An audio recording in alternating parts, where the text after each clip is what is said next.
Welcome to the Q Podcast. Q is about conversation. If we're really concerned about ending poverty, we've got to be more concerned about creating justice. Our cultural products as Christians need to both defy and resonate with the culture. But God's doing amazing things. His church is expanding. His church is growing. It's not what's the purpose of my life, it's what is the purpose that's been assigned. Stay curious, think well, advance good. This is Q. Welcome to the Q Podcast. I'm Gabe Lyons, and today we're having a conversation with a leader who's bringing a lot of hope in this moment in America. And he leads an organization and just is releasing a book in the next few days called American Awakening. His name's John Kingston. He was with us at the Q 2020 Virtual Summit, and I wanted to have him back because I wanted to talk more about this idea of awakening. I think for a lot of us, this moment in American life is one where there's a lot of chaos. There's a difficult sense of where are we going? Is there vision for this future? And who has this kind of vision? And I found John's perspective on 8 principles that would restore the soul of America really helpful. And we'll talk about some of those in just a moment as I interview him to hear more about what is he seeing and what is he so excited about related to the future of America, and how are we going to heal? How are we going to work through the division and the divide that only seems to be getting worse? And so American Awakening is a book that deals with it.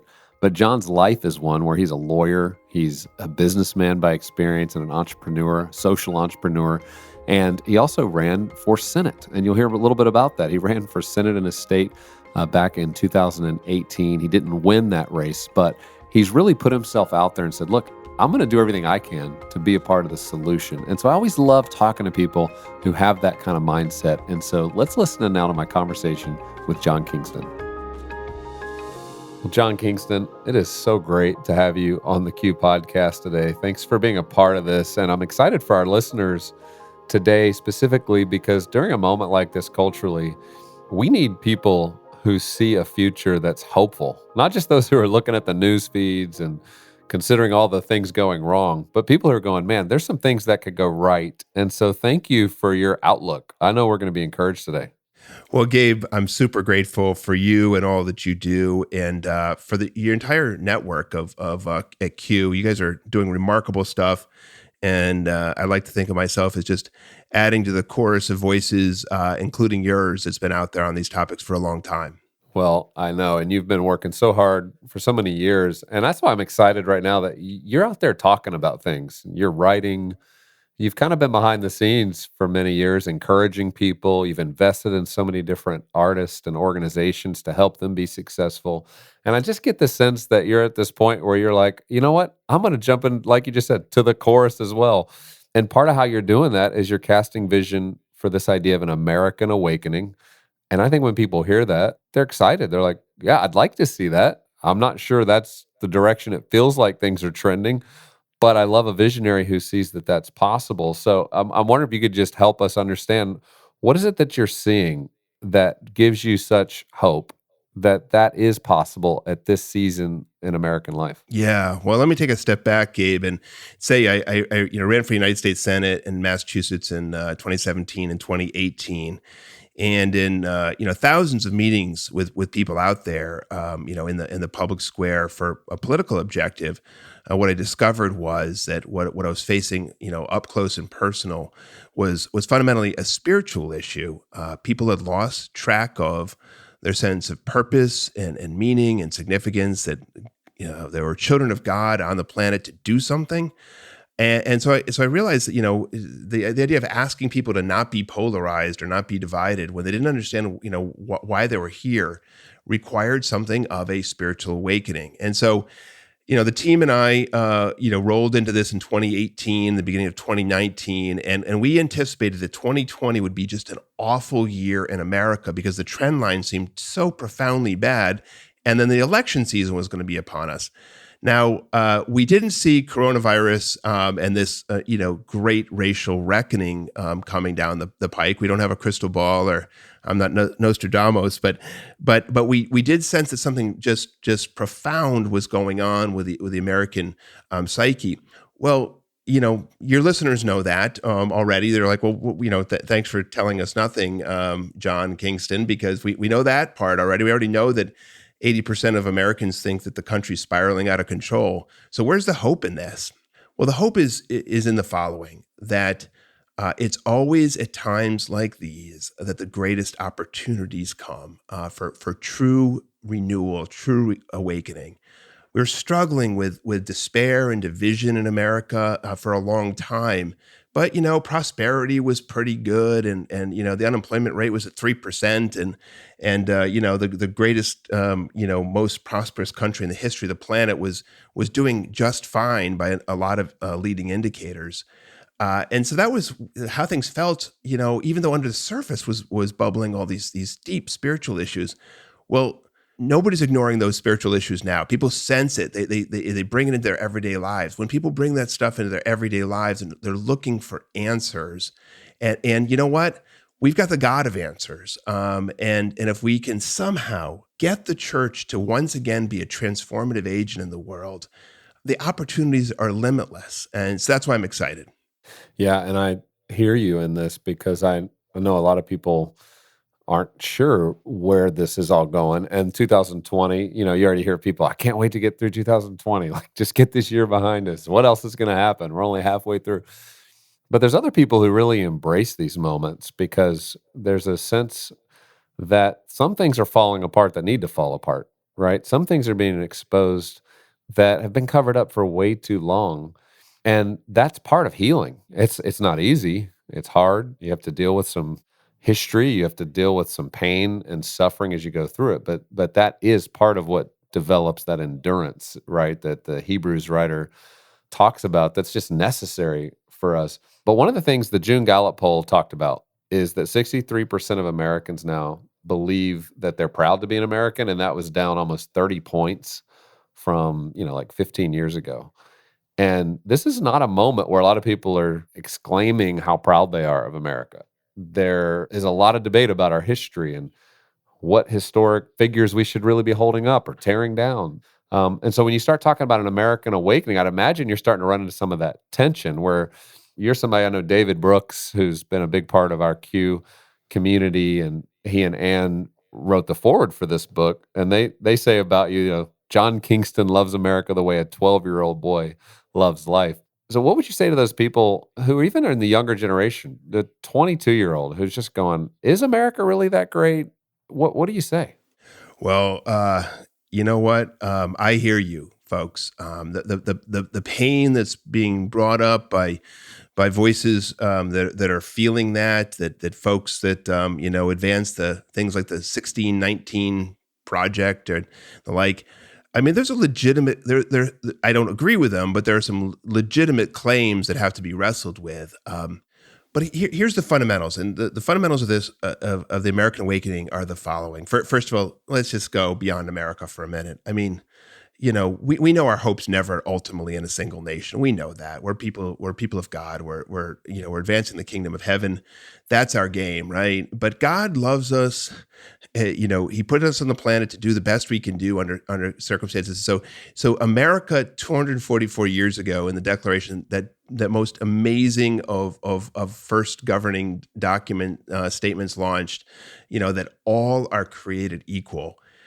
It was both the greatest promissory note, which Martin Luther King called it, and also the subject of unbelievable hypocrisy and brutal realities on the ground for Black Americans, for Native Americans, for women who didn't have rights. But it was the first time it was ever said. So on the one hand, it was the first time it was ever said, and it launched generations of democracies around the world. As the first time the aspiration was put on paper. And so then for 244 years, this great promissory note has been something which we've been wrestling with and aspiring to in very painful fits and starts. And that's what the 22-year-old listener I think you were talking about a minute ago would feel like, yeah, but come on, look at us. And that to that person, I hear you. You're right on a lot of levels, but fundamentally, we put the aspiration out there, and it's like 3 steps forward, 2 steps back, sometimes 4 steps back. But we have the opportunity in this moment of great pain in 2020 to make enormous strides forward. And I'm going to put this out boldly. we have been the greatest engine of realizing this possibility in the world's history. Now, we falter a lot. We're imperfect, 100%, all that sort of thing. It's a painful double-edged sword. Of course it is. But when America's getting it righter rather than wronger, when we're on the righter track than the wronger track, we do great. We have the possibility of doing great things around the world as well, because they're looking to us. We, in our American Awakening podcast, Gabe, we have a live stream and podcast, which oddly has been, unusually to our minds, has been watched by hundreds of thousands of people around the world, and that we started just in this time of Corona. And, you find people across Africa and India and elsewhere looking at us, a multiracial, multi-generational cast. We're Black, white, Latino, Asian, young, old. I'm the old guy. And looking at us and saying, you know what? Will you look to America to help us figure it out? And you guys are struggling right now. So they look to us, for clarity, hope, possibility. So I feel it with everybody out there who's feeling despondent and all that. But right now is a great catalytic moment for the next wave of the future of this country. And I'll tell you, your listener group, right? The people that pay attention to what Gabe Lyons and Q do, you guys have the opportunity. It's going to be on you. It's not going to be, people I'm 55th year of my life. It's not going to be my generation and older. It's going to be you guys. And let's do this thing. So, John, you talk about the idea of awakening, and, historically that has a lot of spiritual connotations. We think of like the Great Awakenings that took place in England and then happened in America in the Second Great Awakening. How do you see the spiritual realm being a part of what needs to happen in America right now? Yeah, well, I totally track you on that. We chose the name quite self-consciously in that regard because, what I see out there is a spiritual issue. The issue is about the fundamental, who are we as people and who are we supposed to be? And if that's not a spiritual question, then I don't know what is. And you just can't sort of engineer around, the spiritual realities of what that really means. So yes, in the book, American Awakening, we try to, capture 8 principles, basic building blocks for how we're supposed to restore our own souls, but then restore the soul of our country together. And it's a hybrid of different points. Of course, I write very consciously from a Christian vantage point, but I also very consciously speak, in the language of the Stoics, the Aristotelians, the Enlightenment philosophers, Islam, Judaism, et cetera, Eastern religions, major philosophies, as well as, the most current neuroscience and social science. Because, it's not like you have to speak Christian code to get to the right answers. I mean, we think we've got, better, more robust answers, for most of life's questions than others do. But God put in our hearts, a guidebook as to who we're supposed to be, and we're just trying to, in this awakening exercise, trying to remind folks how they were built, who they are, and how they can thrive. And that requires renewal, spiritual renewal, right? We're all feeling a little dead spiritually right now, or a heck of a lot of us are.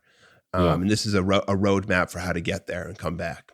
Well, I know Viktor Frankl talks a little bit about, the idea that when you're in an affluent society and you tend to get bored, you do start to lose your purpose. And that's one of those opportunities I see in this season. As difficult as it is, people are asking bigger questions. They're asking meaning of life type questions. And as you said, we believe the Christian faith offers the best answers to that. Even historically, we can see some of the brightest people coming around to the Christian story because it just made so much sense. But as we walk into this season where, we're having to live socially distanced from one another, we're all reevaluating, like, what does work look like? What's the economy going to look like? Am I going to have a job next month? I mean, these are fundamental questions that start to give people that unrest that's needed to ask bigger questions, right? Totally agree. And you cued into this a couple of minutes back in a couple of your observations, which is day one of the pandemic. I think I just wanted my normal life back, right? And I think I speak for a lot of folks like that. I wanted baseball back. I wanted the NBA playoffs back. I wanted, whatever it is, fill in blank. But I think you used the language before, Gabe, of revealing, and we've talked a lot about that in the awakening movement. This difficulty reveals who you are and what your actual attachments are. And so day one, week two, maybe month one, month two, I was like, all right, I just wanted to be normal, whatever normal is. But then after a while, you're like, and then we went through the racial reckoning stuff, and we're like, you know what? I don't know if I want it back exactly the same way anymore. That's what you were alluding to. Of course, that's not where everybody is, but a lot more people are like that than not. There's a lot of folks out there like, yeah, you want your kids in school. Okay, that's if you're a parent, yes, that's a real thing that you really don't want to be doing homeschooling online. It's brutal for everybody. Nobody likes this stuff. Nobody likes, the revealing of our actual attachments. It's brutal. You want ease. We all want ease. That's what Frankl was talking about. But then you roll it back and you say, we're made for something bigger than this. We're made for something more. And so this gives us some space to say, okay, what is that something more? What are the deepest commitments we have? What are the deepest attachments we have? And let's revisit those and revisit our actual purpose and meaning and significance. Well, I want people to read your new book, American Awakening, because I think it's going to inspire them and give them these practical handles as to what it looks like to restore our own souls, but also restore the soul of a culture, of a country, of a people. But give us a little hint of a couple of these principles and ones that you just think really are resonating with you as we're walking through this season. Yeah, well, so you referred to David Brooks and Ann Snyder Brooks, dear friends to us both, and people that are familiar with David's writing or Arthur Brooks' writing, another friend. The way I thought about this, and I wouldn't describe this to in many settings this way, Gabe, but you've got a very learned audience, I know. The salon set, the coastal, Christian elites, whatever you want to describe them as. They've been writing about these topics for a while. So, the principles won't feel entirely unfamiliar to people of faith and your smart listeners.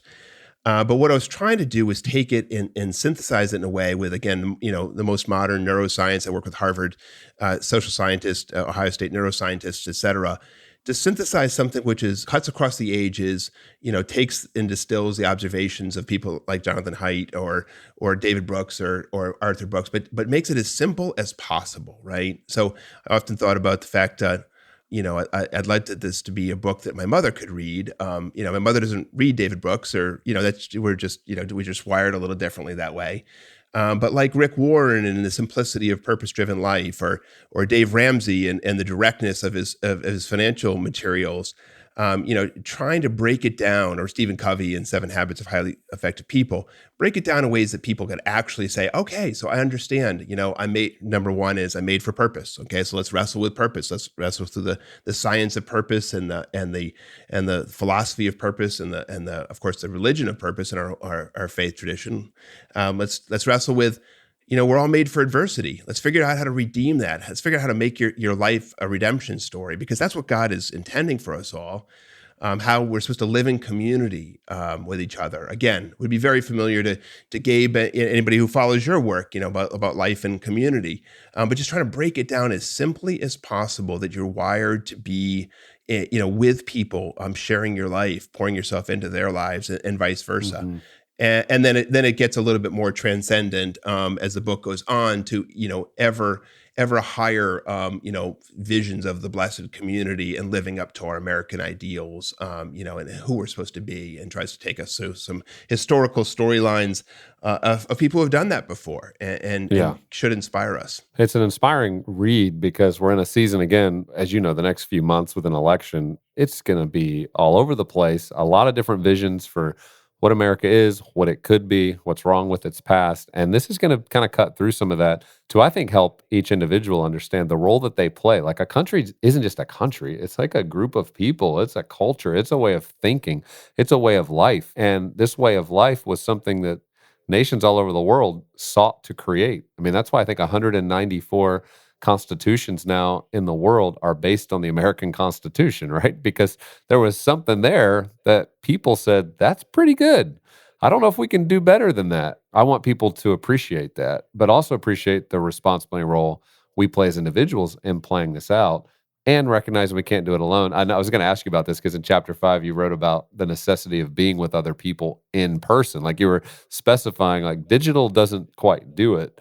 We need to be with people. How's that working out for you right now? And what kind of advice are you giving? Because I know we're all dealing with different orders and mandates and groups of 10 or less or 50 or less or whatever it is. How are you trying to keep that priority in your own life, and how would you encourage others to do that? Well, I think what I'll say one thing on the positive side of the moment again is, amidst the misery of it all, which is it's real. I mean, I'm not I don't try to put a happy face on tough times. It is tough for real. But the good thing is, when I wrote that at the beginning of 2019, it would have fallen on a lot of deaf ears. Like, oh no, you know what, digital's fine. But I think after 4 months, I think folks are like, yeah, you know what, digital's not quite the same, and there's something consequential, to the electricity which runs between two human beings when you're with each other. There's just something about that which is just hardwired into our being. So we know we want to be back there, but we're not there right now, and so just figure out the best possible proxies for that. I know for me, I just this morning, I have a group of, I think it was 15 guys. We do a Bible study weekly, 7 a.m. at our office, and that has gotten me through. I mean, oh, amen. being able to gather physically and talk and discuss, and even as churches aren't meeting, to just have a smaller group. So I would encourage people, find that group. Maybe for you, you're not as comfortable or not able to get together with large groups, but find somebody, even if you're 10 feet away on a blanket this summer. Let's keep prioritizing it. I think it's part of how God's designed us, of how we're going to flourish the most. I 100% agree with everything you just said, and I'll double down and say the following. I'm a pretty spiritually committed guy. I wire my life to follow these principles. A lot of times I don't, but I try. And yet in this pandemic, we doubled down on a daily, prayer call that our team has, and now with leaders around the country who join us, and that gets me through a lot of days. I mean, it's not in person, but it, it's very real. It's very raw.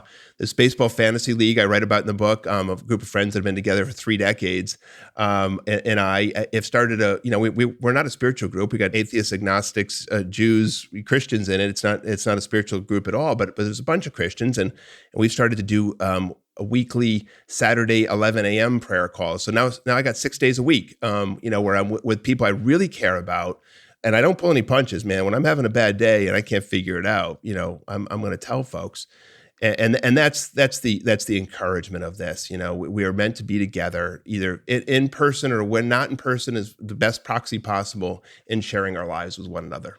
Well, I want, in closing, for you to share with people something that's happening in just a few days from now on the 28th, where there's a concert happening where you've brought a bunch of people together. It's going to be virtual, but I think it's going to be one of those things that's going to give people a lot of hope. And talk about it. It's called Better Together. Yeah. So American Awakening is, the modest aspiration we had when we started was to start a spiritual awakening, right? I mean, that's quite a goal. And we realize that's well beyond our pay grade, that only God chooses times for that. But we're going to try to do our best to remind people of the key principles of who we are as people. And one of those key principles is the blessed community. We are better together across difference. The American Awakening movement is Black, white, Latino, Asian. That is just an ironclad core commitment of any team I put together. And so in this moment, the racial reckoning moment, we've been trying to put this event together forever, but finally we managed to get on one rooftop in Nashville for one afternoon and one night. Lecrae and Crowder and Jonathan McReynolds, who I'm a big fan of, a wonderful up-and-coming gospel superstar, and For King and Country, who I'm also a big fan of. We brought them together on the rooftop to talk about this principle against this racial reckoning moment. Hey, we're different. No question about it. Just we got a lot of differences, but God made us and wired us to be together. Mm-hmm. So these artists, I mean, the realness and authenticity they brought to these moments, to say, hey, this is where I am. This is what's been breaking me up, and let me pour my art into this moment. I was touched. My team was touched. We're cutting it into the production video right now, July 28th. You'll be able to get it anywhere. We're hoping to partner with the good folks at Q to bring it to you via the Q platform as well. And we're real excited about it. So Yeah, well, everybody can check out more about this at AmericanAwakening.us, and we will have this on the Q Media platform so you can watch it on demand and just appreciate the beauty of what happens when you bring people together, when they're honest, and when they're creative. It brings a lot of hope, and I know we all could use that. So, John, thank you so much for your leadership on this. We'll be praying and supporting you as this season goes forward, and just thank you for bringing a lot of hope to us today. Well, I am super grateful, again, Gabe, in closing, to you and to the Q community. God bless you guys. We need you, the leadership for the next generation. You guys are it, and keep fighting the good fight out there. Well, I hope you enjoyed getting to hear from John, and specifically, these practical ways in which we can all make a difference, and that it does start with us. It also starts with having a long-term view and a deep understanding of history, but understanding how significant this American story is and why it's not one that we want to just let go of. We want to build on it. We want to keep moving towards that great promise as he described. And so practically, a couple things. You can get his book, American Awakening. It releases on July 28th, but also on Q Media, as you heard us mention. We are going to be broadcasting live at 7 Central or 8 p.m. Eastern, the Better Together concert. And I want you to hear that because it's going to feature King and Country, Lecrae, who's a big part of the Q Conversations, Crowder, and many others who are going to be a part of this evening. It's 90 minutes, but a fun way to gather your family around, pull up the Apple TV or however you like to watch your entertainment, pull it up on your device, and let's together just spend an hour and a half together enjoying great art, great music, and conversation that will inspire and I think give a lot of people hope. And so you can learn more about that at Q Media, but also if you'll go to their website, AmericanAwakening.us, you'll see much more. They have their own podcast you heard him mention. They have a lot happening there that they're trying to stimulate to just encourage people and bring people a lot of hope. So go to AmericanAwakening.us. You can get even more information on the concert, their podcast, this book, and so many more. And then finally, I just want to encourage you, go to media.qideas.org. If you want to be a part of listening to this concert, you can go there and you can become a subscriber. It's only $7.99 a month for a family to join in and be able to log in on multiple devices and enjoy all that we have provided. Hundreds of different talks, multiple conversations, private concerts, films, short films, long films, documentaries, all kinds of content that are conversation starters for you to have around the dinner table, maybe on a Friday night when you're trying to decide what to watch and you're just worn out searching Netflix and Hulu and Amazon and all the other places. And you could find at Q something that's going to be inspiring, encouraging, educational, but also help you move forward towards a positive vision for the future as a Christian. And so I hope you'll enjoy that. You can learn more at media.qideas.org.